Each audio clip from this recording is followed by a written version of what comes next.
Inspiring interviews with today's top landlords. This is the Rental Income Podcast. And now, Dan Lane. Kevin, you were with us 5 years ago, and at that time, you were renting out a spare bedroom in your house on Airbnb, and you were doing great with it. You were making an extra $1,000 a month, but recently you decided to move out of that house, and now you're renting out the entire house, right? That's right, yeah. Although now it's a little different because before it was more of a hotel type thing, and now it's just a rental where, I'm just kind of doing some maintenance every once in a while, and it's just people are living there. That's a pretty big change. Kevin went from doing Airbnb where he had guests coming in for a couple of days at a time to now he's renting out his entire house to college students. So on the show today, we're going to talk about that process of turning his primary residence into a full-time rental property. And we'll see how things are working out. Kevin's managing it himself, so he's had a lot of stuff he's had to figure out. Let's take a really quick break. We'll thank our sponsors. We'll come right back and we'll catch up with Kevin Hoff from Minneapolis. A good deal on a rental property isn't going to last very long. To win properties today, you need to move quickly when a deal comes on the market.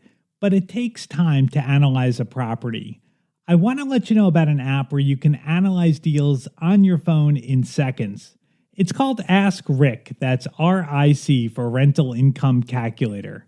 You can analyze a deal with the push of a button. You can figure out the rent, your mortgage payment, your expenses, and figure out the cash flow. If the numbers make sense, you can make an offer right there on the app, or you can send a calendar invite to your agent to see the property in person. Ask Rick is currently offering a free 7-day trial. Just search for Ask Rick in the App Store or go to Just Ask Rick. That's RIC, justaskrick.com. It's a lot of work to find a really good rental property, and when you actually find that property, you want to make sure you're working with a lender that can get that loan closed. The lender that I recommend is Chaley Ridge from Ridge Lending Group. She's a nationwide lender, and her specialty is helping investors finance rental properties. She has a ton of loan programs, and she can find something customized to you for your situation. If you want to find out more or you're ready to get started today, just go to ridgelendinggroup.com. That's RIDGE lendinggroup.com. NMLS 42056. Rental Income Podcast. So, Kevin, why turn the house into a rental? Did you ever think about just selling it? Yeah, we did. It would have simplified our life a lot more probably, just to get this thing out of our way. We're busy. We've got a kid, we've got jobs and stuff. But just because of kind of the location that it was in and kind of the cash flow it could make and the ability to kind of hang on to this thing that could, increase in value, generate cash flow and have someone else essentially paying for it. It just kind of made sense to hang on to it. And, the nature of the type of work I'm doing now, I'm self-employed. And so I've got much more flexible schedule I used to have. So it kind of, I remember speaking to my brother about this. He's like, why wouldn't you hang on to it? Because what else are you going to do during the day? So that's kind of why we decided to hang on to it. Yeah, it makes a lot of sense to keep it. Do you see yourself, if this all works out, buying more properties and building a portfolio? Or do you think that this is just, you just want to have this one house that you rent out?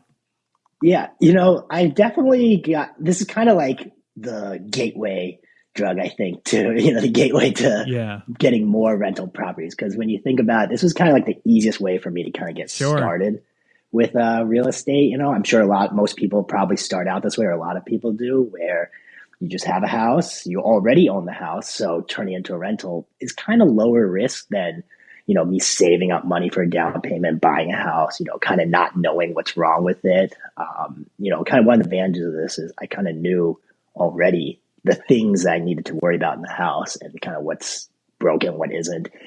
And so, but now I've kind of got this bug because I've got a taste of it, and, I've never really gotten rental income before. So now that I'm getting rental income, it's kind of oh, I want more of it. It's incredible. It's really incredible. I mean, that's exactly how I started. My first rental was a house that we used to live in.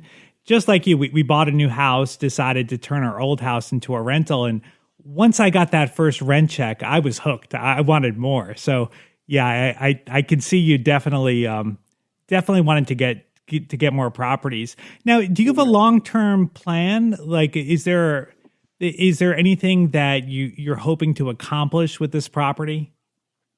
Yeah, well, the idea is that, this rental property is sort of like a savings account for us. We've got 15 years left on this mortgage that we have on it. And it's a really low interest rate mortgage too, because we refinanced it like right at the beginning of the pandemic when all the interest rates dropped a ton. My son right now is 2 years old. So, there's now 13 or 14 years left on it. So by the time my son is like in high school, this properly paid off. And in theory, that's like his college fund right there. It could be sold and pay for his college. If he ends up going to school locally here, he could live there, and maybe rent out to his friends or roommates or something. But that's kind of the long-term plan, is just kind of hang on to it. And, around the college time, we'll think about whether we need to sell it or not, or whether we want to sell it. Right. But otherwise, if we hang on to it even longer, it could be, retirement income or something like that. Yeah. I mean, you have so many options when you get to that point. I mean, you could keep the house and you could continue to rent it out and use the cash flow to pay for college. You could keep the house and you could do a cash out refinance where you're going to keep the house, but also get money out and then use that money to pay for college. I mean, there's so many options, and that's really what's great about rental properties. Now, one other thing I wanted to point out to you, and I don't know, maybe you're already familiar with this, but there's a law. It's called Section 121, where when you live in a house and you sell it, as long as you've lived there for 2 out of the last 5 years, when you sell the property, your gains are tax free up to certain limits. Were you aware of that?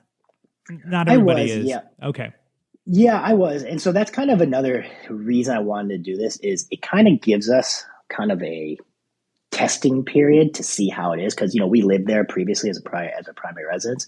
And so I basically got 3 years where I can like try it out, see how it is as a rental. And, if for some reason I just hate it, like, let's say I just hate dealing with tenants or something, I can still sell it in the next 2 years now or 3 years and still get my gains, without having to worry about taxes on it. In the future, if we really are worried about that, we could, in theory, go live there again for 2 years. Sure. And then sell it. I don't know if we really realistically would do that, but it is like an option. Right. Totally. Yeah. Okay. That's good. Cause a lot of times it sounds like you've owned the property for a long time. So I'm sure you have a lot of equity in there. So so that might be something to run the numbers on and to see, maybe this house works as a rental, or maybe you could take that money and buy something else with it and make even more money. But yeah, you've got some time to figure that out. So tell me about the property. What's the house like? Yeah, so it's a 4-bedroom, 2-bath house, just like a regular. It's a 2-level house, craftsman house in a college neighborhood. So it's really near the University of Minnesota, which is really good for rentals, obviously, because there's basically just unlimited demand. Even back when we were doing Airbnb on it, I could rent out that room forever just because of the university demand.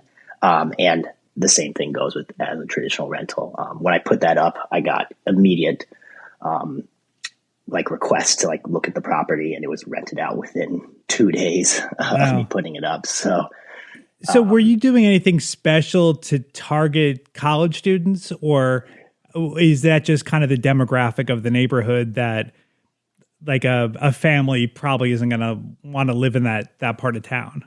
Yeah, it's the demographics of the neighborhood. I didn't do anything special. It was just I put it up on Zillow and Craigslist and the kind of the usual places you would put up these places. And yeah, but a family wouldn't really look in that area just because I think the properties are a little bit more than you could probably get somewhere else. And in a college neighborhood, you're not going to want to live there. Right. Sure. Now, did you rent out to a group of people, or was it by the room? Yep. I did it as a group, just a group of 4 college kids who all knew each other and applied together. Okay. Yeah, I know, when when my wife actually used to live in this house, she used to house hack. And so she would rent out each room individually to just other grad students. So there's definitely like, you could definitely make more money doing it that way. But I think that it's just a little bit more work and dealing with like the different personalities and separate leases and stuff. There's kind of like an advantage of just having one lease and everyone's on it. Yeah, totally. Yeah, it's just a lot easier. Or the other thing I was thinking is you were renting the property out Airbnb before you rented the house out. You were renting out a room Airbnb. Would it be possible to rent out all 4 rooms in the property on Airbnb? Like, would you be able to make more money doing that? Oh yeah, absolutely. I could. Because especially once kind of things settle down again and like events and in-person events and like all the interviews and stuff are coming back on, there's a huge, for Airbnb, there's like a huge shortage of like Airbnbs around the university. And this kind of makes sense because no one owns their houses around the university. Right. They're all rentals. And so like when you put up Airbnb, there's only like, when I had my Airbnb, I was one of like, 5 maybe in the whole area. And so I definitely could make a lot more doing it room by room, probably twice as much more, but I just don't want to deal with having to go over there and clean all the time and do all that stuff. Totally. And, it's like, I'm sure as you've seen it, it's really pretty passive when you own rental properties. I mean, like, have you really had to do much work since you put the tenants in there? Yeah. So not really. I've had like some maintenance things to do, like fixing some stuff. I just hire someone to do that. And then I just go over there and let them in. Okay. And the only other stuff I do is during the summer, I cut the grass myself, and it works out well because my son's daycare is just a few blocks from the house. And so I can just drop him off and I'll just go cut the grass in the morning. Takes me 15 minutes. Okay. Yeah. Yeah. So the amount of time I'm spending is, not more than a few hours at most. Right. Okay. Yeah. Yeah. So I mean, it's just a lot less work than if you had the constant turnover of Airbnb and you were in there cleaning up every day. So yeah, it's more money, but I guess you gotta weigh out your time too. Yeah, and then there's like some startup costs too, because with Airbnb I had to get like the furniture and stuff for every room.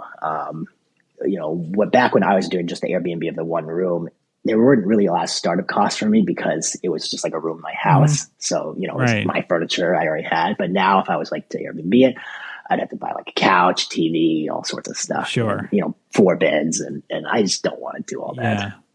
How did you do the lease? I know when I was in college, the leases that I would sign at the places that I rented were, they were all joint leases so that if one person didn't pay, everybody was on the hook to make up that rent. Did you have anything similar to that in your lease? Yep. It's I just did a joint lease. So everyone is liable for the entire amount. I also got co-signers for the parents to co-sign. And so they're not on the lease, they're like on a co-sign agreement thing that says they'll be responsible for the lease too. Mm-hmm. But basically it makes it so that I can get the rent. If someone doesn't pay, I can get the rent from someone, one of, 8 people or something. Sure. Were you nervous at all that, with this being college students, that, maybe this house would become the party house and you're going to have 400 people in the house on a Saturday night? Did that ever worry you at all that the house might get trashed? It definitely did. So I lived in this neighborhood for a long time, and there's certain houses, kind of these like newer duplex style houses that seem to be the party houses. For whatever reason, my block never was like a party block, even with like all college kids around. So I don't know why that's the case. It might just be that, I kind of was like looking, when I was looking for like group of people, I was kind of like making them know. I kind of let them know that like, I live around here and that kind of thing. And like, I'm not like an absentee landlord. Like, this is like my house I lived in. My son goes to daycare down the street. Like I'm around a lot. And and it kind of helps that my neighbors, my next door neighbors are like an old retired couple who we're friends with. And so they've been able to, they kind of like are able to keep an eye on the house for me too. Well, let's take a look at some numbers here. So what do you have the property rented out for? Yeah. So right now I have it rented out for $2,400 a month. Okay. Yeah. And then they pay the electric and gas, and then I pay the water, sewer, and the trash. Okay. All right. So $2,400 a month. So if you did Airbnb at some point, like you think you could probably get over 4,000. I think so. Yeah. I mean, back when I was doing just the guest room, I was getting $1,000 a month most months with just that one room. So I imagine with 4 of them, I could probably get 4,000 or more. Okay. All right. Now let's take a look at your expenses. So how much is your mortgage payment? Yep. The mortgage is $882 a month. That's just the principal, interest, and the tax, and the principal and interest. Principal and interest. Okay. Yeah. And then for taxes and insurance, I guess that's not included. So you pay that separately. Yep, I pay that separately. The taxes actually just went up this year, but those two together about $6,700 now. So for the year. For the year. Okay. Yeah. All right. So if you break it down monthly, it sounds like about $1,200 a month. Yeah, like all together, it's about. Let me do the math right now. It's about $1,400 a month. $1,400. Okay. So so you've got a pretty good profit there before any repairs or anything else that might come up. What are you doing with that cash flow every month? Yeah, we're fortunate enough, or I'm fortunate enough to be in a position where I don't need the cash flow. So I just keep it in the bank account they set up for the rental, and the plan is that it all just goes back into it as repairs and stuff come up. Okay, yeah, that's good. That's really, I think that's smart, because your two big expenses with the rental are going to be vacancy and repairs. With yours being a college rental, as long as you get everything right, you shouldn't have much vacancy. Like, do you agree that you can probably get one group moving out at the end of the school year or the end of the summer, whenever it is, and then get your next group in right away? Yeah, I think so. I don't think that there should ever be really any vacancy. I can't imagine, unless we have another situation where I could imagine that maybe people had issues last year or 2 years ago when everything was remote. But as long as the college is still going, and this college is not going anywhere, and it will absolutely. I mean, sure, anything is possible, but it's probably not very likely that you're going to have much vacancy. But for repairs, I mean, like, things are going to break, things are going to need to be upgraded over time. So that's good that you've got that money set aside. So you're not spending any of the cash flow from the property. Yeah, no, it's just all staying in there. Okay. So, I've had some repairs I've had to do, and it's kind of nice. It feels good that I'm not using my own money for it. I'm just kind of using the house money paid to me. What kind of stuff has come up? Just like, some small things. Like, there was like a doorknob that broke off, and like this old door, like an old exterior door. So I had to have someone come and fix that. There's a garbage disposal that had to get repaired, and this was actually a simple thing. So I probably should have just done it myself, but whatever. Yeah. There was like a toilet seat that I had to replace the other day. So that was just like, like minor $30. Minor stuff. For the garbage disposal, you might want to think about just taking that out completely. Like, garbage disposals used to cost me a lot of money because, like, tenants always break them. They don't know how to use them. So I've removed them from all my rentals. So that I know. And that's probably my plan for the future. Is just to take out, because the issue with this garbage disposal was it was jammed full of food. I know they put way too much stuff in it. Yeah, you might want to just take that out when this group leaves, and that won't be a problem going forward. Now, before you rented out the property, was there anything special that you had to do? There's like, just like the basic things. I had just regular maintenance that I'd never done while I was living there. So, like I had like a shower faucet thing that I needed to get fixed. So I just got a plumber to do that before I moved out. And then the big thing was to have a rental unit, you have to have a license in my city. And so you had to convert it into like from a primary residence to a rental license. And that was pretty expensive. It was $1,100. And wow. They have to come and like do an inspection. Not like a super in-depth inspection or anything. They're just checking for like basic code stuff. But that was like a pretty big upfront cost. It's just one time fee you have to pay. And then like the yearly rental license is, $100-some. So that's not too bad. But that's a really good thing for anyone to keep in mind that's looking to do this, is like every jurisdiction has different laws. So yeah, in some areas you're going to need a rental license. So definitely check into that. How did you even know that you needed a license? Yeah. So back when I was doing Airbnb,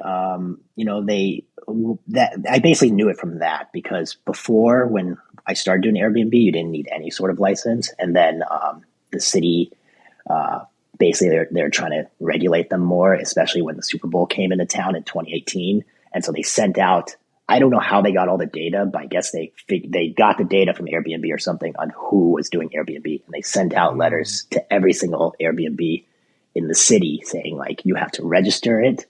And there were like different types of licenses, basically, whether you lived in the house or not.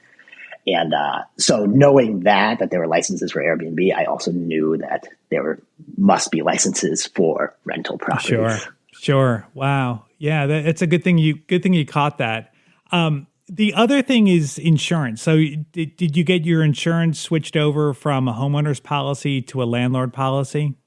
Yep. And that was just a simple phone call, nothing crazy or anything for that. If you want to learn more about Kevin, you can check out his blog. He writes a lot about personal finance and different side hustles he's working on. You can find him at financialpanther.com, or if you want to look that up later on, I've got a link to it on my website. You can find that at rentalincomepodcast.com/episode 355. If Kevin inspired you and you're looking to buy your first rental property, or you want to add to your portfolio, the lender that I recommend is our sponsor today. It's Chaley Ridge from Ridge Lending Group. Chaley is a nationwide lender, and her specialty is helping investors finance rental properties.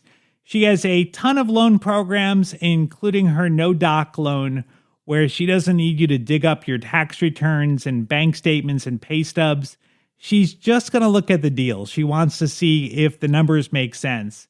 If they do, she'll give you a 30-year fixed-rate loan. The rates are a little bit higher than a traditional loan, but it's still a great deal.